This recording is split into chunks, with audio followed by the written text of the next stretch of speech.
Welcome to the Kitsap Publishing Deep Dive podcast with myself, Jack Bennett, and Emily Waters. Join us as we explore books, current events, history, politics, health, and more.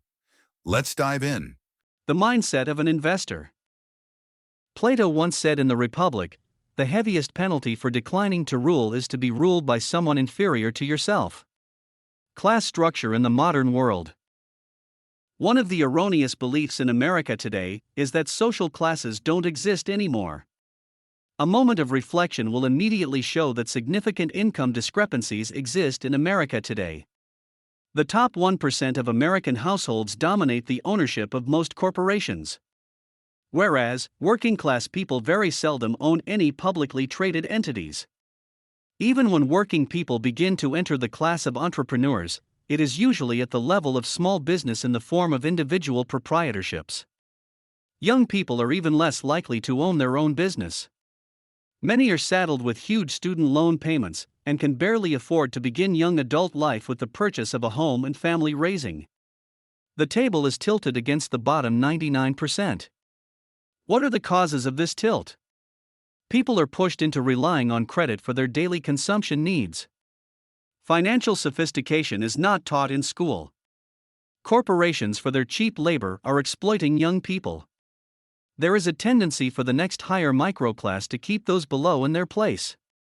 The larger the business entity, the more likely it is to be able to purchase in large quantities and also to engage in price wars with competitors, the leverage of business of scale. People dependent primarily on salary income are limited by the number of hours per week that they can work. The logic of automation: machines are cheaper than people. Most people are not prepared for their needs after retirement. Emerging as an investor. We might not see ourselves as an investor, or we might even dislike thinking about investing at all. However, this might be a fatal mistake. All of us make daily decisions about what to buy, what we trade, what we learn, and what we spend our time on. Everybody has financial obligations and some source of income. And everybody can decide, daily, how to manage each of these factors. Over the last few decades, too many of us seem to have forgotten to be and act as investors. Too many of us became super consumers, dreamers, borrowers, financial losers, pumped up with literally unlimited money from the central banks. In the 20th century, the middle class grew to be the largest group in our society, which spurred economic growth through ever-increasing consumption. That has been a good thing for all. But the times have come where the middle class, the lucky ones, found their spot in our overall wealthy nation and became more and more threatened by the instability of the same system that brought the middle class to where it is today, the current economic system. Many people in the middle class have either downshifted and now work fewer hours, or they were downsized and needed to find new employment that requires them to work longer hours. Investor levels and social classes. The ongoing downshifting of individuals from the middle class resulted in a unique phenomenon: we are coming apart, as Charles Murray claims in his book Coming Apart. Charles explains that a moral decline combined with the rise of poverty within the middle class creates a more divided society. For me, part of the moral decline is also the decline of well-rounded financial education and sophistication. The following diagram consists of 9 boxes. Every single box represents a unique financial situation from low to high wealth combined with the financial literacy from level 0 to level 6 of a person. For example, in the lower left box are individuals who have no wealth and are not financially sophisticated. Important to note is that I define wealth as passive income over personal expenses. W equals P/E. We can increase our wealth when we raise our passive income or decrease our personal expenses. Individuals seem to hang out around certain investor levels and wealth levels, as illustrated by the 9 boxes. However, family values, faith, vocation, and community increasingly seem to separate the 9 groups of people from each other. For that reason, these groups represent certain social classes. Figure 8.1: The modern classes in our society. How are you being treated? Have you noticed that service companies like wireless communication service companies, hotel chains, banks, or credit card companies seem to cater progressively to only some of these classes because each class has very different needs? Have you ever noticed how a representative from American Express communicates with you over the phone versus someone from, let's say, Citibank? Have you ever experienced how you are treated as a private client in a bank versus an average bank customer? When individuals become financially more literate, they move from their current investor level to a higher level, and at the same time, they might become part of the next group to their right. For example, it is a well-known phenomenon that when a person in the working class pursues a better education, he or she will likely get many new friends in the middle class and might even break with his or her past life. If you are an average investor, someone in the middle class, and if you like to improve your financial literacy, you need to change your habits, get a lot of investing experience, increase your financial skills and education. You will need friends from the higher investor levels that can coach you. There are only very few people who are part of two classes on the same investor level. For example, on investor level 2, there are people from the working class and a few people from the middle class. They all have comparable financial habits, skills, and education. However, from their upbringing, heritage, or other reasons, consider themselves either in the working class or in the middle class. The same is true for a few people on investor level 5. Some people from the middle class on level 5 have excellent financial knowledge and skills, so they are sometimes able to join up with individuals from people in the elite. I wrote this book for people who are willing to go with me on that rough and cumbersome journey that takes us from the lowest investor level to a higher investor level. It requires discipline, patience, and time.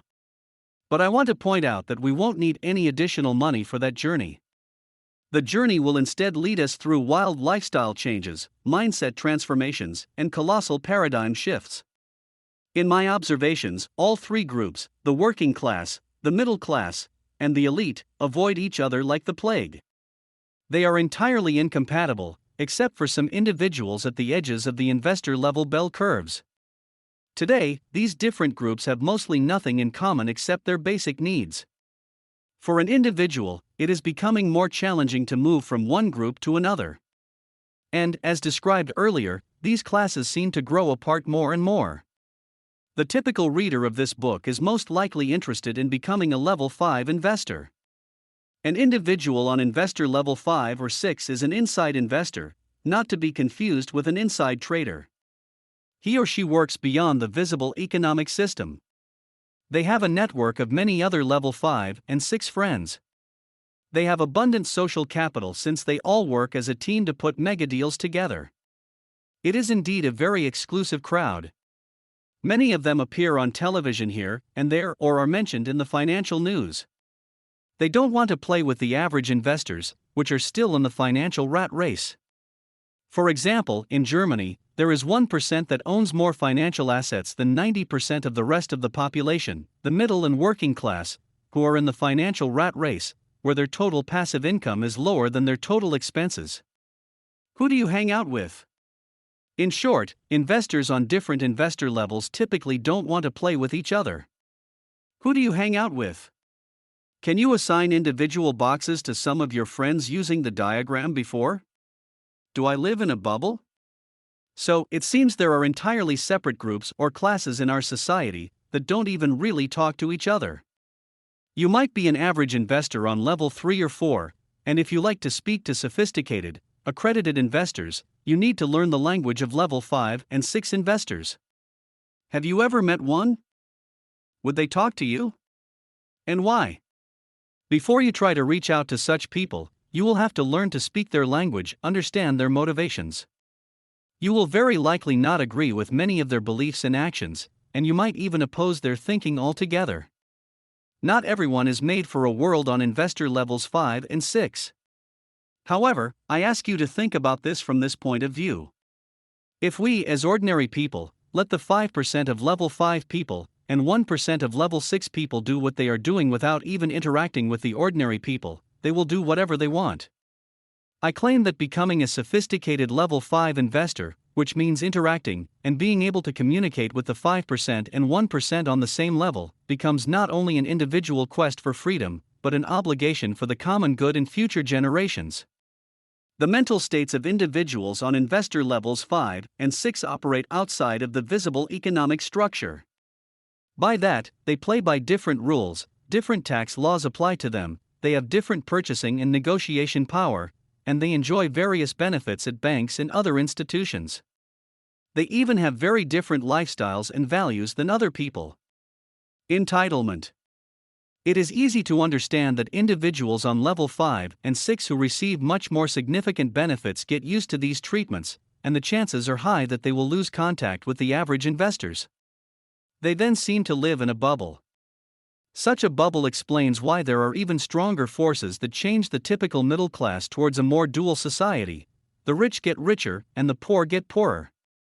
This trend will continue unless average investors take action and become more sophisticated in their financial education, lifestyle, and values like family, faith, community, and their choices of habits. How do we start? There are only two things we need to become financially more sophisticated, and that is patience and discipline. Pick a trade, a skill, or an asset that you are passionate about, and then use an excellent opportunity to start a business. We can still live the American dream these days, overcome the hurdles, and go on the path from being financially powerless to the average investor and a sophisticated investor. To become an average investor, we need financial education. To become a sophisticated investor, you need even more financial knowledge and vast business and investment experience to buy or start successful companies that provide us with that excessive cash, which we need to invest. Excessive cash sounds funny or too much to ask for. However, cash will pour in, like from a water hose if we have a sound business system. We will use that cash from our business to invest in assets that the average investor has no access to. This is how sophisticated investors do it. Once we have excessive cash, people will find us faster than we might wish for, and they will offer us cool investment deals that we have never thought about. The most comfortable and practical path to becoming a sophisticated investor is through becoming a business owner first, then using the excess cash generated by our business to invest in other assets. For the longest time, I did not understand this concept. Even after reading several books about investing, I did not know how to start. Slowly, I discovered that becoming a sophisticated investor is a very long process, and that I had to change many things in my life first before I can even try to become a sophisticated investor. I had an excellent education. I had a bachelor's degree and a master's degree in finance. I knew all the theory, but I was not street smart in a financial sense. When I started my new career as an investor, I felt like a kid who graduated from school, starting a new job even though I have worked as an employee for almost 20 years.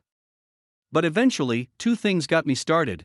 I founded my first company in 2008, and I studied the tax laws much more extensively. Since then, I have started an investment company, software and service company, and a publishing company with great success. Looking back, I realized that I grew up in a state where many people are financially exceptionally sophisticated. The region is the economically most prosperous country in Europe, Germany, and it is the wealthiest state in Germany, where I grew up, Bavaria. Their secret is to promote small businesses. Here is a Bavarian fairy tale from ABC News in February 2012. ABC News reported in its foreign correspondence section on February 14, 2012. Fact is, Bavaria is the richest state in Germany and Germany is now the richest country in Europe.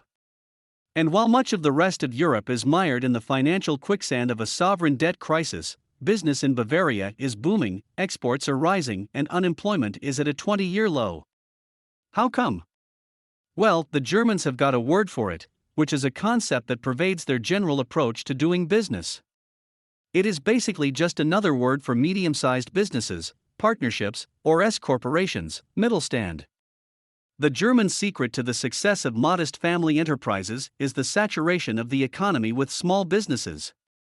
Auto giants like Audi and BMW are examples of small businesses that made it all the way to global domination. They call it Mittelstand. In other European countries and even in America, the word Mittelstand became a known term for its very strong small business entrepreneurship.